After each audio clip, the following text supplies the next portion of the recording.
Hello, I'm John Craven, and I'm going to spend the next 20 minutes or so with you showing you how to use scissor lift mobile elevating work platforms in complete safety. So what exactly is a scissor lift mobile elevating work platform used for?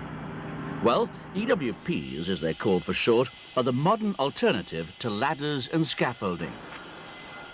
Whatever job you've got to do, an elevating platform will make sure you're up to it, and it won't take you long to get there. Scissor lift EWPs come in all shapes and sizes, usually with an X or Z type lift, and they're mainly used to take you straight up to where you're working.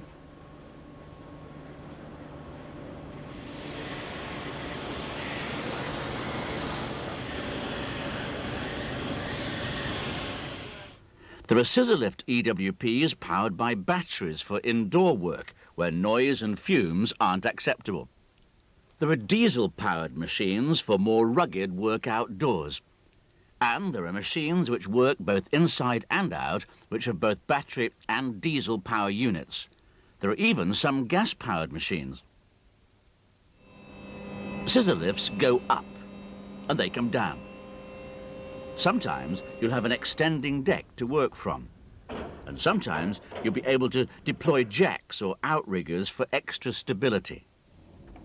Most can move while they're elevated, but there are safety mechanisms which keep speeds very low. Now, you don't have to be a rocket scientist to use these machines, but you do have to know what you're doing. For one thing, it makes sense, and for another, it's required by law to protect yourself and others. So, starting with the checks you have to make, we're going to go through what you have to do to operate your machine safely. We'll take a look at the planning you need to do before you use a platform and some of the hazards you must look out for. Then we'll take a look at what can and cannot be lifted. We'll see how you can make sure yours is a safe working platform in a safe working environment. But first, let's get on with something that's absolutely essential, but which some people seem to think, quite wrongly, takes too much time: those all-important checks.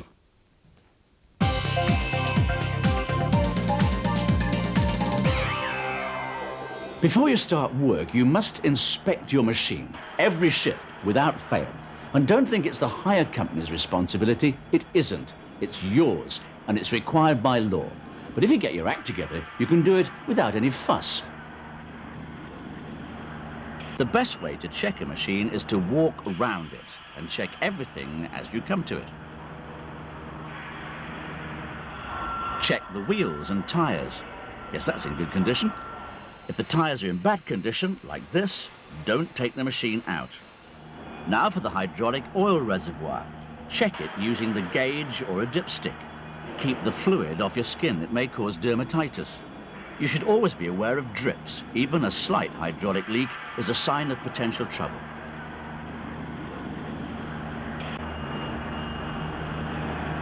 Next two wheels and tires, A-OK. Now for the batteries and terminals. Take a good look. Make sure that all the plates are covered. Then look for leaks or corrosion. And don't smoke while you're checking batteries. The hydrogen gas they produce is explosive. You should only charge a battery in a well-ventilated area. You should have a good look at the moving joints and wells. Make sure there aren't any cracks. And the gates and guardrails are what will keep you safe. Make sure they're secure. Last wheel and tire, fine. Check too that the platform is clear of rubbish. You don't want anything getting in your way.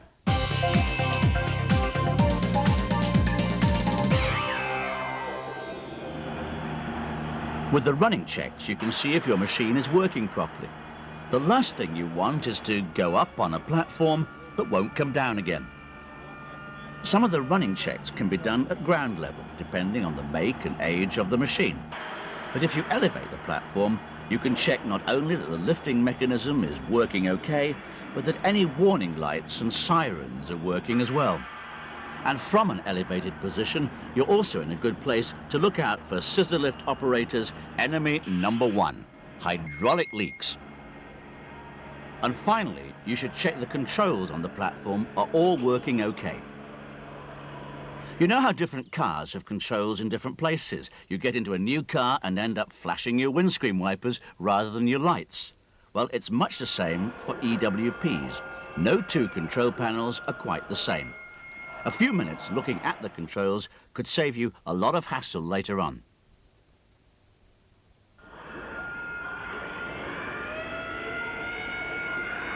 There are two volumes which are very important to you: the Provision and Use of Work Equipment Regulations and the Health and Safety at Work Act 1974. Together they put specific responsibilities on operators of machines at work. Responsibilities not just for your own safety and well-being, but for other people's too. The best way to make sure we meet these responsibilities is to make sure we do our planning before we start work.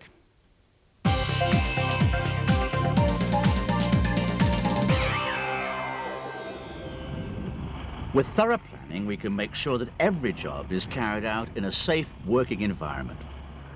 You've got to look at the ground you're working on. Is it firm and level enough? Are there earthworkings nearby? Has the ground recently been excavated or compacted? Even moving a platform across soft ground could result in making it unstable. Then again, perhaps you're required to work on a slope. True, some platforms tilt so that they can elevate on slopes of 3 to 5 degrees. Unless yours is one of these, you should only ever elevate on level ground. Look at the operator's handbook. You can compensate for soft ground with matting and with boards. You can even have soft ground compacted if need be.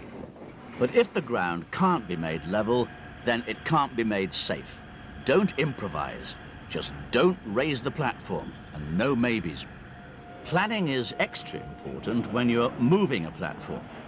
Firstly, you should walk the route you intend to take. That way, you can get to learn about any specific requirements on site, such as one-way traffic. You also discover if there are difficult spots where you'll need someone to guide you. Most platforms can move in both the elevated and lowered position. When you're elevated, there are safety devices to stop you going too fast, but obstacles on the ground can still present a real danger. And of course, if you're 30 feet up, you want to know all about the things you could collide with, like electricity power lines, telephone wires, lights and pipes. Talking of power lines, the safety guidelines for the safe clearance of overhead power lines or suppliers suspended on steel towers are 15 meters plus the maximum reach of the machine. For suppliers supported by wooden or concrete poles, your safety margin is 9 meters plus the maximum reach of the machine. You must never take risks with electricity. Always presume power lines are live unless you know otherwise. Another good question is your machine insulated? That would give you an extra edge of safety. The machine's operating manual will tell you. It's quicker to travel in the lowered position, and it gives you a better chance of seeing and avoiding problems. There's one thing you mustn't do, and that's tamper with safety devices. They've been put there to protect you. Obviously, you won't want to take a platform out in a storm like the one raging behind me, but you have got to take note of the weather before you start working on a platform. True, scissor lifts are more stable than some platforms, but you still have to understand the effects of wind, rain, frost, and hot sunshine. The manufacturer will specify a maximum wind speed beyond which your platform cannot be used safely, as shown in the training workbook. Safe working wind speeds are based on the Beaufort scale, from 0 for calm wind to 9 for a strong gale. Wind speed also increases the higher you go, so bear that in mind too. The wind can have an effect on the materials you're working with, so make sure that they're secure before raising the platform. And there are certain situations where wind can be made worse by being funneled. The wind can also affect temperatures. The wind chill factor can make it seem much colder than it actually is. Winter brings frost and ice and potential danger. Look out for ice on steps and rails. Wear gloves and make sure you're properly dressed. It's cold up there. Rain isn't the scissor lift's operator's friend either. Take extra care when you're working in the rain and don't work in it for extended periods. And don't go mad in the sun either. Keep your shirt on. It's very easy, especially if there's a breeze, to get sunburn without even being aware of it.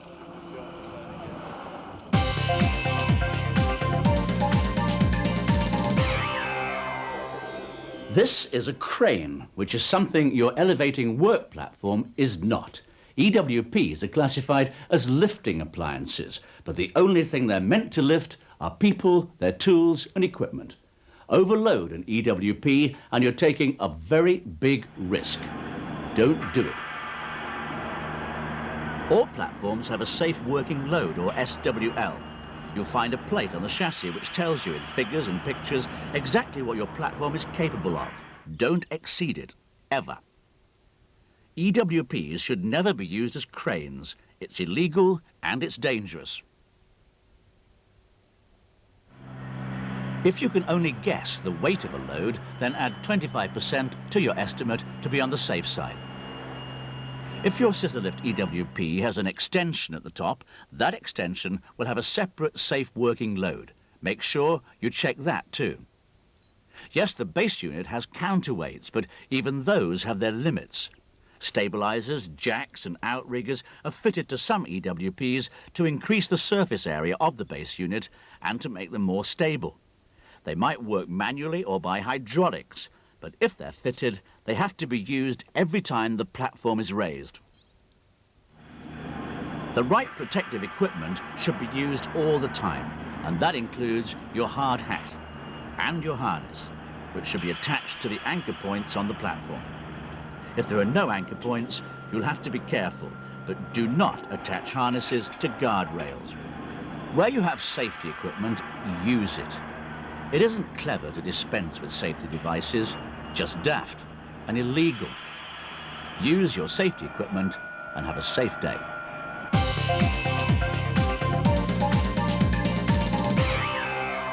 As the complete scissor lift professional, you'll have done all your checks. But it's always a good idea to make sure your platform is really safe. After all, you're going to be relying upon it.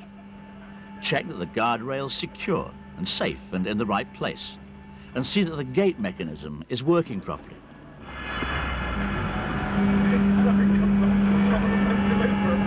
Get rid of everything on the floor of your platform except your tools and your equipment. And don't stack materials higher than the toe board in case they fall out.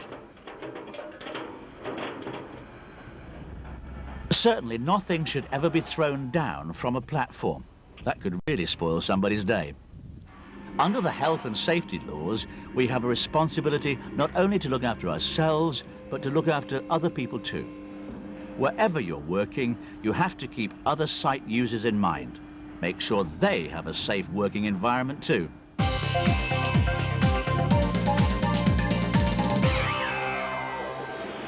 There are various ways to protect people. Make sure you think safety when you're about to start work. Take all necessary steps to see that passers-by don't put themselves unnecessarily at risk. This is especially important if you're doing hot works like welding or cutting.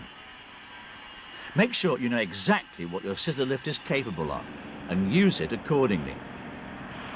Using scissor lift EWPs can be enjoyable as well as practical, and they certainly make sense for those of us who work up there.